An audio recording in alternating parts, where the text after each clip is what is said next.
함께 보실 하나님 말씀은 출애굽기 5장 1절에서 출애굽기 6장 1절까지 보겠습니다. 출애굽기 5장 1절에서 출애굽기 6장 1절까지 보겠습니다.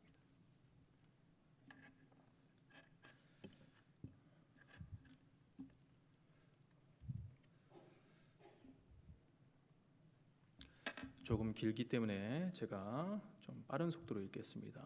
그 후에 모세와 아론이 바로에게 가서 이르되 이스라엘의 하나님 여호와께서 이렇게 말씀하시기를 내 백성을 보내라. 그러면 그들이 광야에서 내 앞에 절기를 지킬 것이니라 하셨나이다. 바로가 이르되 여호와가 누구이기에 내가 그의 목소리를 듣고 이스라엘을 보내겠느냐.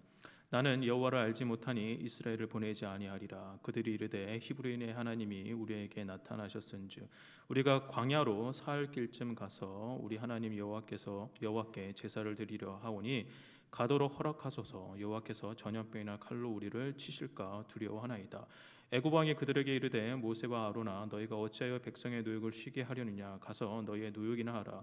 바로가 또 이르되 이제 이 땅의 백성이 많아졌거늘 너희가 그들로 노역을 쉬게 하는도다 하고 바로가 그날에 백성의 감독들과 기록원들에게 명령하여 이르되 너희는 백성에게 다시는 벽돌에 쓸 집과 전과 같이 주지 말고 그들이 가서 스스로 집을 짓게 하라. 또 그들이 전에 만든 벽돌 수요대로 그들에게 만들게 하고 감하지 말라. 그들이 개 이름으로 소리질러 이르기를 우리가 가서 우리 하나님께 제사를 드리자 하니라. 그 사람들의 노동을 무겁게 함으로 수고롭게 하여 그들로 거짓말을 듣지 않게 하라. 백성의 감독들과 기록원들이 나가서 백성에게 말하여 이르되 바로가 이렇게 말하기를 내가 너희에게 집을 주지 아니하리니 너희는 집을 찾을 곳으로 가서 주우라. 그러나 너희 일을 조금도 감하지 아니하리라 하셨느니라. 백성이 애굽 온 땅에 흩어져 곡초 그루터기를 거두어다가 집을 대신하니 감독들이 그들을 독촉하여 이르되 너희는 집이 있을 때와 같이 그날의 일을 그날에 마치라 하며 바로의 감독들이 자기들이 세운 바 이스라엘 자손의 기록원들을 때리며 이르되 너희가 어찌하여 어제와 오늘에 만드는 벽돌의 수요를 전과 같이 채우지 아니하였느냐 하리라. 이스라엘 자손의 기록원들이 가서 바로에게 호소하여 이르되 왕은 어찌하여 당신의 종들에게 이같이 하시나이까. 당신의 종들에게 집을 주지 아니하고 그들이 우리에게 벽돌을 만들라 하나이다. 당신의 종들이 매를 맞사오니 이는 당신의 백성의 죄니라. 바로가 이르되 너희가 게으르다 그러므로 너희가 이르기를 우리가 가서 여호와께 제사를 드리자 하는도다. 이제 가서 일하라. 집은 너희에게 주지 않을지라도 벽돌을 너희가 수량대로 바칠지니라. 기록하는 일을 맡은 이스라엘 자손들이 너희가 매일 만드는 벽돌을 조금도 감하지 못하리라 함을 듣고 화가 몸에 미친 줄 알고 그들이 바로를 떠나 나올 때 모세와 아론이 길에 서 있는 것을 보고 그들에게 이르되 너희가 우리를 바로의 눈과 그의 신하의 눈에 미운 것이 되게 하고 그들의 손에 칼을 주어 우리를 죽이게 하는도다. 여호와는 너희를 살피시고 판단하시기를 원하노라. 모세가 여호와께 돌아와서 아뢰되 주여 어찌하여 이 백성이 학대를 당하게 하셨나이까. 어찌하여 나를 보내셨나이까. 내가 바로에게 들어가서 주의 이름으로 말한 후에부터 그가 이 백성을 더 학대하며 주께서도 주의 백성을 구원하지 아니하시나이다. 여호와께서 모세에게 이르시되 이제 내가 바로에게 하는 일을 내가 보리라.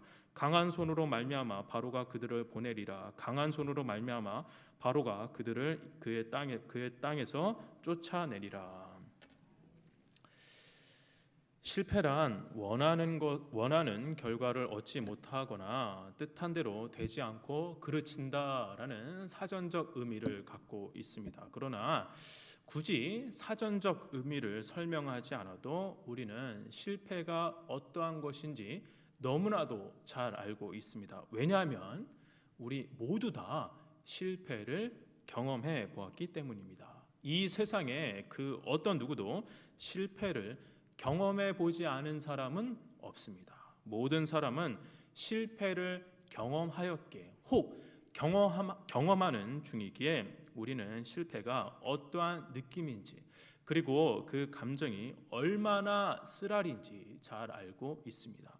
많은 사람이 실패가 다 나쁜 것만은 아니다라고 말합니다. 실패를 통해 많은 것을 얻는다고는 하나 저는 실패를 반복해서 경험해 보고 싶지는 않습니다. 저는 실패가 싫습니다. 왜냐하면 실패는 괴롭기 때문입니다. 마음의 상처로 남기 때문입니다. 이런 생각은 비단 저뿐만이 아닐 것입니다. 여러분도 실패를 자발적으로 선택하겠다라고 굳센 마음을 가지신 분은 아마 아무도 없으실 겁니다. 그런데 이렇게 가까이 하기에는 너무나도 부담스러운 이 실패를 하나님이 허용하시는 것처럼 보일 때가 있습니다. 하나님이 실패를 허용하시는 것처럼 보인다라는 주장은 우리의 마음을 어렵게 합니다. 하지만 부정할 수도 없습니다. 하나님은 분명 내가 생각한 것과 전혀 다르게 일하실 때가 있으시며 실패 꾸러미를 우리에게 주실 때가 있습니다. 그렇다고 오해하시면 안 됩니다. 하나님이 마치 심술 가득한 사람처럼 목적과 이유 없이 기분에 따라 우리를 곤란하게 만드시는 분은 절대 아닙니다. 분명 실패와 상처에도 어떠한 의미가 있습니다. 따라서 우리는 실패와 상처를 그저 어렵고 불편하게 여겨야 하는 것이 아니라 지혜롭게 다루는 신앙의 기술이 필요합니다. 이런 면에서 오늘 본문의 모세는 굉장한 실패를 경험하고 있지만 실패로 인해 좌절만 하는 것이 아니라 실패를 지혜롭게 대처하는 신앙의 기술자다운 면모를 보여주고 있습니다. 우선 모세가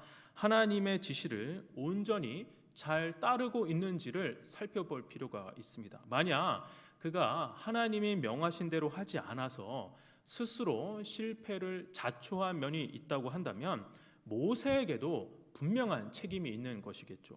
그럼 하나님이 어떻게 말씀하셨는지 먼저 살펴보도록 하겠습니다. 하나님은 모세를 설득하는 과정에서 이렇게 말씀하셨습니다.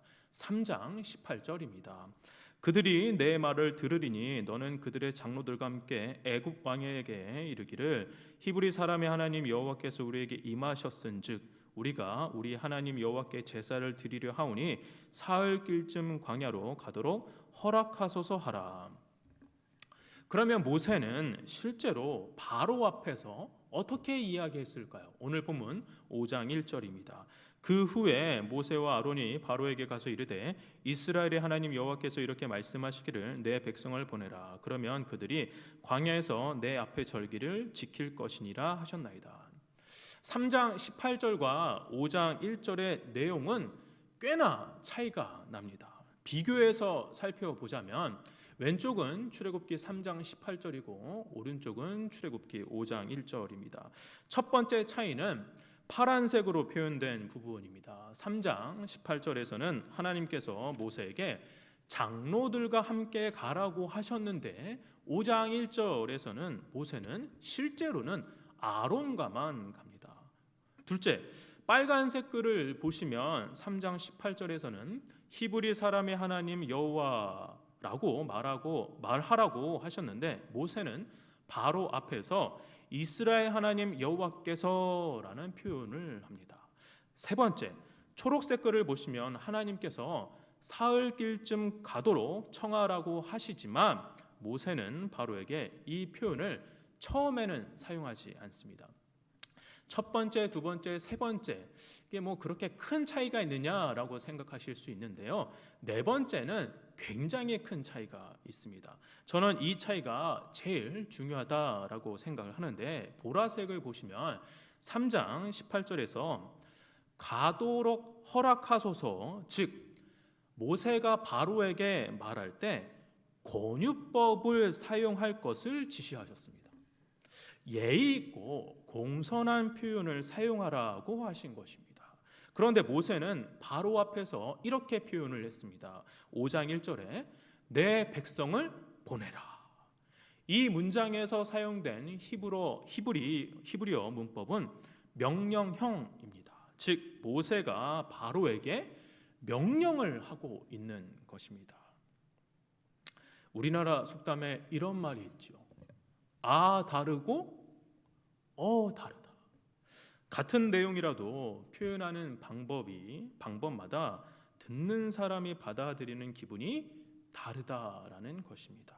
하나님이 모세에게 하신 말씀을 똑같이 바로에게 말하기 어렵다는 것을 고려하더라도 표현 방식만은 정확히 따라야만 했습니다.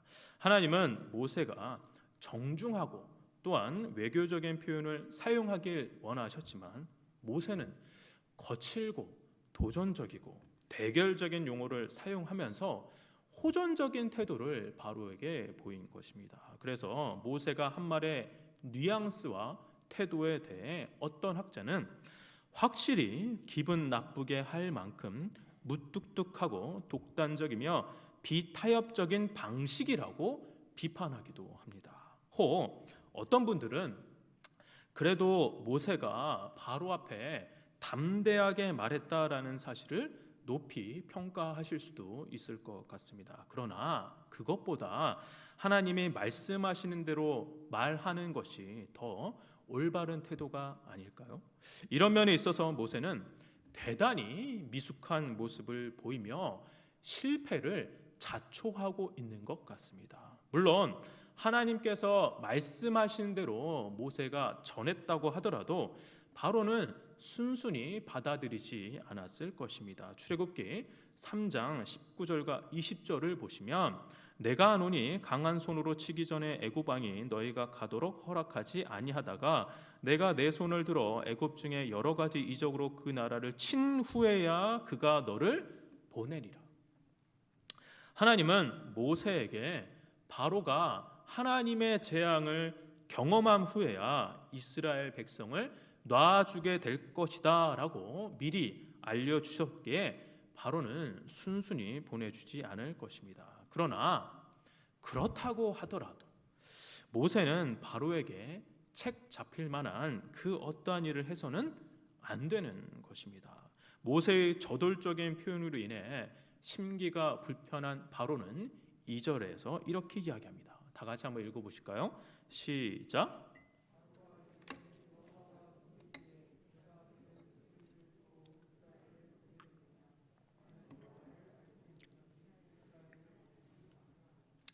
이 절에서 매우 중요한 단어가 나옵니다. 출애굽기에서 가장 중요한 표현이다라고 해도 지나치지 않습니다. 그것은 바로 알다라는 단어입니다.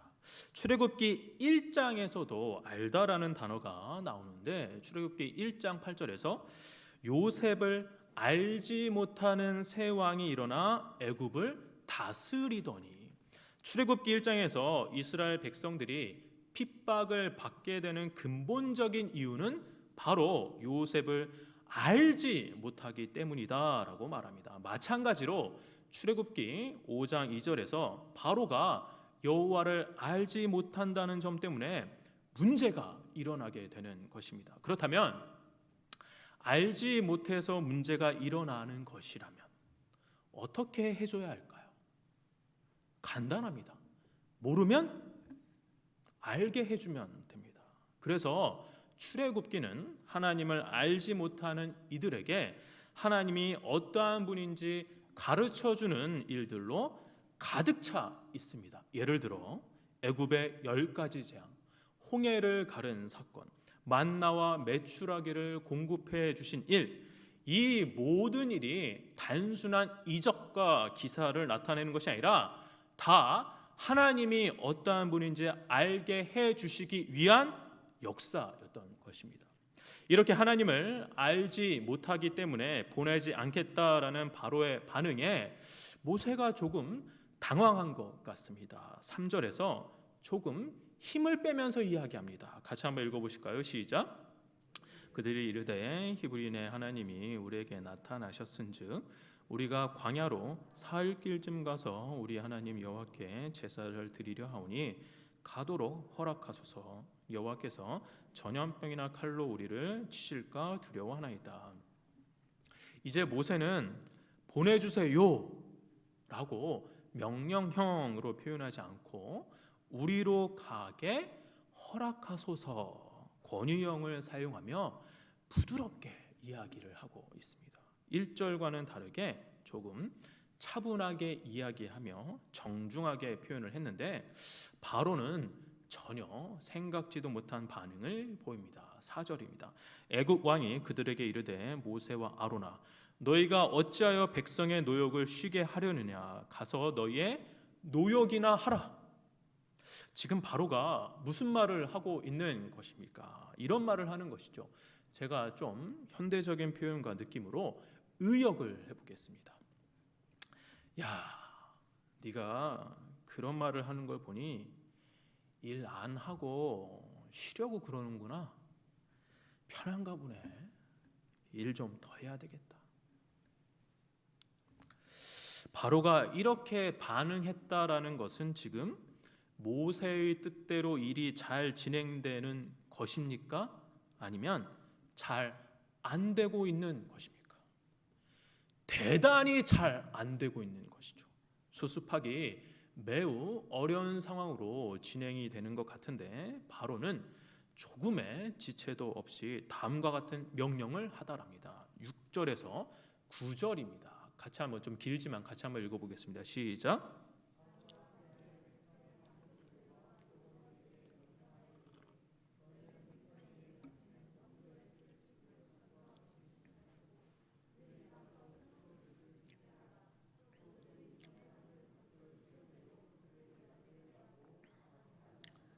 그들이 개 이름으로 소리질러 이르기를 우리가 가서 우리 하나님께 제사를 드리자 하나니 그 사람들의 노동을 무겁게 함으로 수고롭게 하여 그들로 거짓말을 듣지 않게 하라. 우선 바로는 6절 상반절에 백성의 감독들과 기록원들에게 명령을 합니다.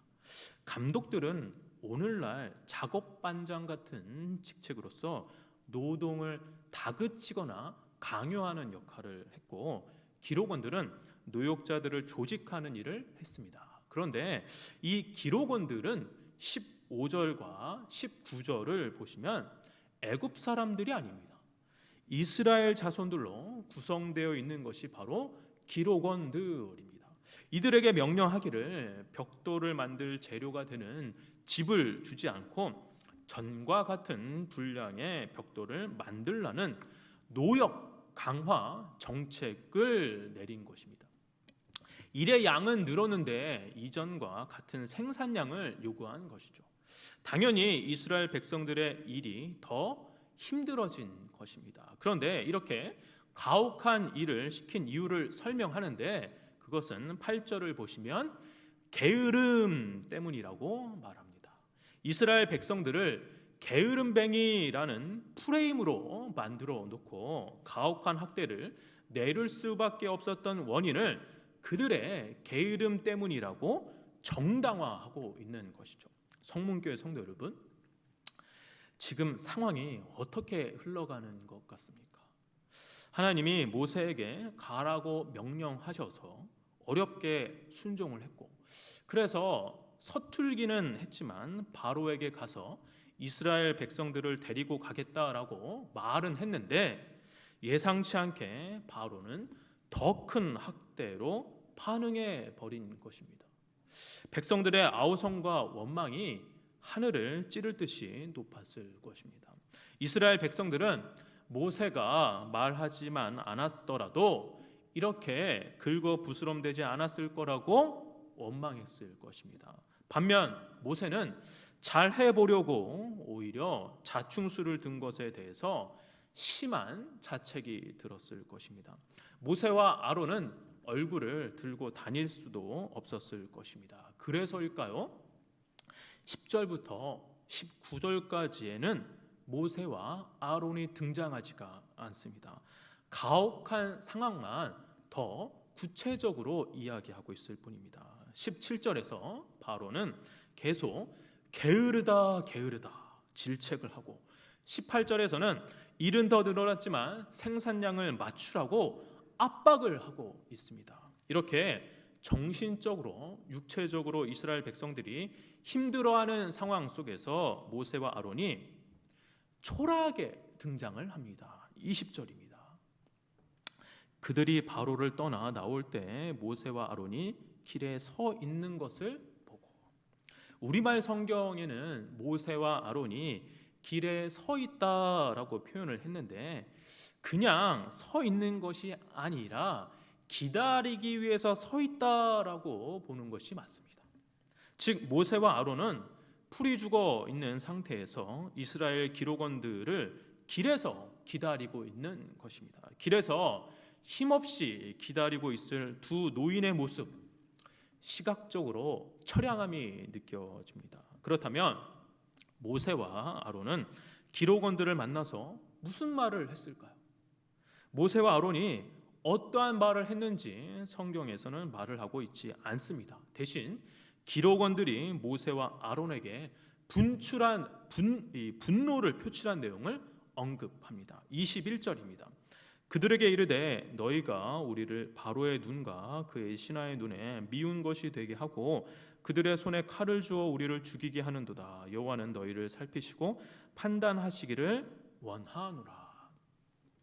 기록원들이 모세와 아론에게 저주에 가까운 말을 해도 이 모세와 아론은 아무 말도 할 수 없었습니다. 거센 비판에 모세와 아론은 꿀먹은 벙어리가 된 것입니다. 자기들 때문에 이스라엘 백성 전체가 고통을 받고 있는 상황에서 말할 수 있는 게 아무것도 없었을 것입니다. 또한 모세와 아론이 할 수 있는 것도 딱히 없습니다. 그야말로 답보 상태인 것이죠. 아무것도 할 수 없는 상태. 하면 할수록 더 피해를 주니 얼마나 고통스럽고 비참했겠습니까? 이렇게 모세는 또 한 번의 실패를 경험하고 있는 것입니다. 그런데 지금 겪고 있는 실패는 첫 번째 실패와는 성격이 너무나도 다릅니다. 첫 번째 실패에서 모세는 하나님의 말씀 없이 자기의 힘으로 자기의 능력으로 일을 처리하려고 했습니다. 그래서 자기 동족을 괴롭히는 사람을 죽였다가 하루아침에 도망자 신세가 된 것이죠. 그런데 지금 이 두 번째 실패는 첫 번째 실패와는 양상이 다릅니다. 이번에는 하나님의 말씀에 따라 순종을 하면서 나아갔었습니다. 안 하겠다고 5번이나 거절했지만 하나님은 모세를 설득해서 소명을 주셨습니다. 물론 그의 일처리는 조금 미숙했습니다. 하나님은 조심스럽게 말하기를 주문하셨지만 모세는 바로에게 거칠게 말했습니다. 이로 인해 바로의 마음이 강팍해진 것이죠. 그래도 이 두 번째 실패에서 모세가 대단히 잘못하고 있다고 생각되는 점은 사실은 별로 없습니다. 그는 말씀에 순종했습니다.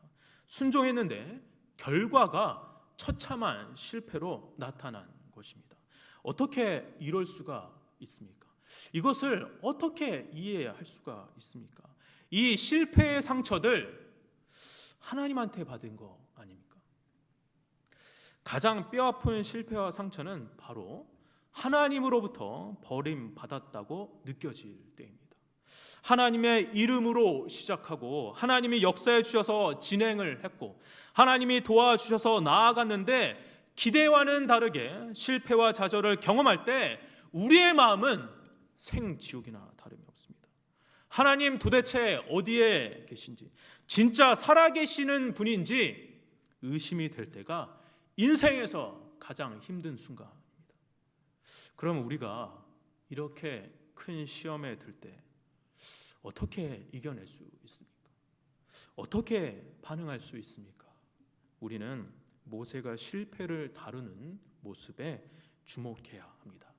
모세가 첫 번째 실패를 경험했을 때는 어떻게 했습니까? 그는 도망갔습니다. 살기 위해 도망쳤어요.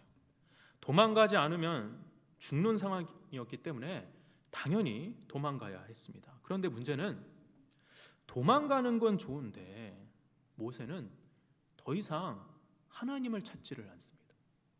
그저 미디안으로 도망갔을 뿐 하나님께 그 어떠한 반응도 보이지 않습니다. 마치 하나님으로부터도 도망친 것처럼 보입니다. 그는 그저 36개 주력량을 쳤을 뿐 실패를 하나님 앞에 가져오지도 자신의 상황을 하나님께 아뢰지도 않습니다.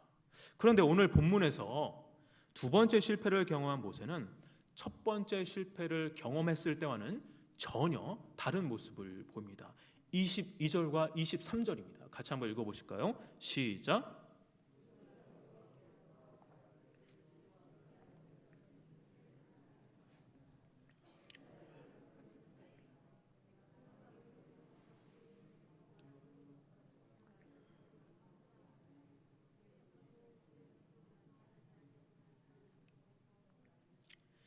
이 22절과 23절에서 모세는 아주 중요한 두 가지 반응을 보입니다. 간략하게 살펴보면 첫 번째, 모세는 여호와께 돌아갑니다. 모세는 이전처럼 도망치지 않았습니다. 대신 누구에게 돌아서고 있습니까? 22절 상반절에 모세는 여호와 하나님께 돌아간다고 표현을 합니다. 더 이상 모세는 도망가지 않고 하나님께 다가가는 모습을 보입니다. 두 번째입니다. 모세는 하나님께 불평하고 있습니다. 모세는 하나님께 불평하고 있습니다. 하나님에 대해서 불평하는 것이 아니라 하나님께 자신의 실패와 상처를 고스란히 말하고 있는 것입니다. 원망 가득한 마음을 하나님께 다 토로하고 있는 것이죠. 22절을 주의 깊게 보시면 22절에 어찌하여라는 표현이 두 번이나 반복이 됩니다. 저는 어찌하여라고 이렇게 번역하는 것보다 왜라고 표현하는 게 훨씬 더 좋다라고 생각을 합니다. 왜 이 백성이 학대를 당하게 하셨나이까? 왜 나를 보내셨나이까? 성경에서는 하나님이 인간에게 왜라는 단어를 연속하여 사용할 때가 종종 있습니다. 그런데 지금처럼 인간이 하나님에게 이 연속적으로 왜라고 질문하는 것은 매우 드문 일인데 모세는 왜 그렇습니까? 라고 자주 질문을 합니다. 왜 그러하십니까?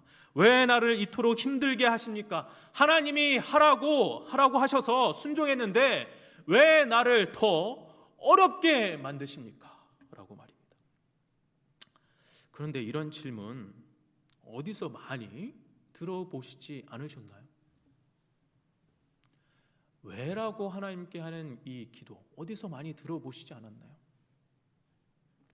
우리가 하는 기도의 내용 아닙니까? 하나님께 왜라고 물어보시지 않으신가요? 저는 그렇게 합니다. 하나님, 제가 왜 이런 일을 겪게 하셨습니까? 하나님, 왜 그때 막아주시지 않으셨나요? 하나님, 왜 저에게 이런 고통과 고난을 허락하시는 것입니까? 하나님, 왜 나에게 이런 실패와 좌절을 주시는 것입니까? 이렇게 하나님께 아뢰는 것, 수준 낮은 표현이 아닙니다. 하나님께 드리는 우리의 기도와 간구는 우리의 교양을 표현하는 것이 아닙니다. 우리는 하나님께 모든 것을 다 말할 수 있어야 합니다. 솔직히 때로는 직설적으로 하나님께 말할 수도 있습니다. 지금 모세가 그렇게 하고 있는 것이죠.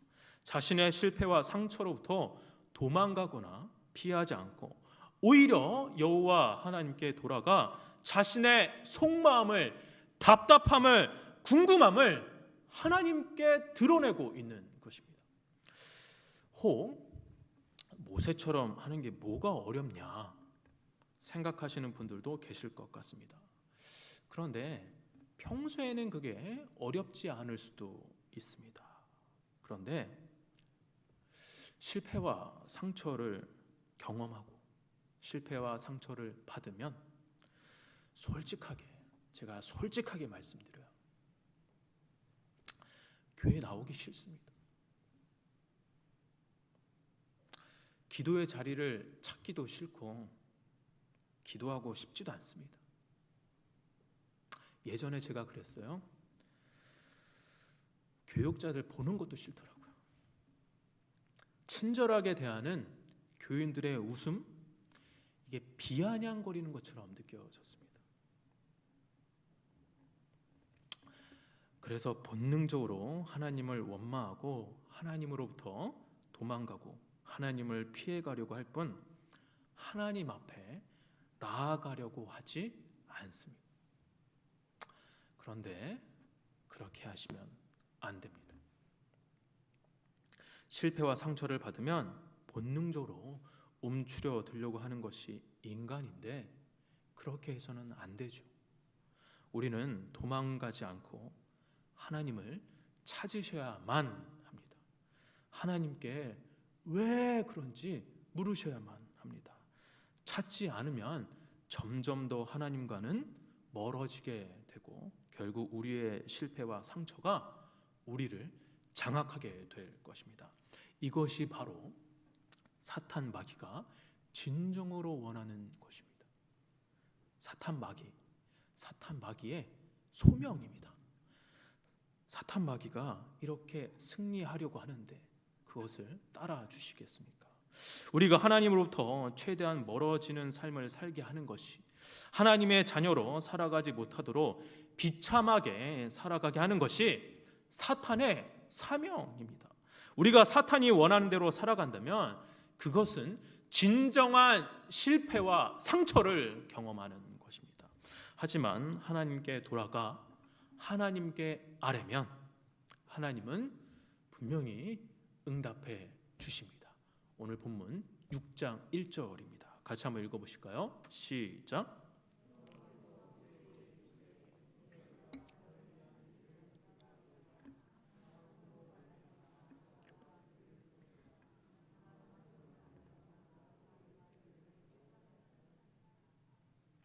인간은 왜라며 하나님께 구체적인 대답을 요구하지만 하나님은 왜라는 인간의 왜라는 질문에 차원이 다른 대답을 하십니다. 하나님은 내가 바로에게 하는 일을 내가 보리라. 즉 하나님은 이렇게 말씀하시는 것입니다. 이제 내가 하겠다라고 말입니다. 언제 누가 하시겠다고 말씀하십니까? 이제 내가 하겠다라고 말씀을 하십니다. 성문교회 성도 여러분, 내가 아닌 주님께 시선을 돌리고 그 순간 그때가 바로 회복의 첫 시작입니다. 나의 상처와 실패가 너무 깊다고 하더라도 도저히 이해할 수 없는 삶의 의문들이 한 보따리 있다고 할지라도 그 모든 것을 뛰어넘을 수 있는 유일한 방법은 바로 이제 내가 하겠다라고 말씀하시는 하나님을 바라볼 수 있을 때, 그때 우리는 하나님의 일하심과 더불어 회복이 되는 것입니다. 즉 하나님 때문에 하나님만이 우리를 회복시켜 주실 수 있습니다. 내가 나를 회복하는 것이 아니라 하나님이 나를 회복시켜 주시는 것입니다. 바로 우리가 하나님을 바라볼 때 그것이 가능합니다. 말씀을 정리하겠습니다. 성문교회 성도 여러분, 저와 여러분, 우리에게 얼마나 많은 일들이 있습니까? 기가 막힐 일들이 우리의 삶에 너무나도 많이 있습니다. 하나님이 나에게 왜 그러한 일들을, 왜 나를 실패와 상처 속에 가만히 두고 보시는지 도저히 이해할 수 없는 일들이 저와 여러분들에게 분명히 있습니다. 하지만 저와 여러분들이 바라보아야 할 것은 나의 실패, 나의 상처, 나의 의문, 나의 아픔이 아니라 이제 내가 하겠다라고 말씀하시는 주님께 나의 시선을 온전히 고정해야 한다라는 것입니다. 하나님이 나의 인생, 나의 삶을 변화시킬 것을 믿음의 눈으로 바라보며 기대하며 확신하는 것이 저와 여러분의 믿음의 삶의 모습인 것입니다. 이제 하나님께 돌아오십시오. 이제 하나님께 부르짖으십시오.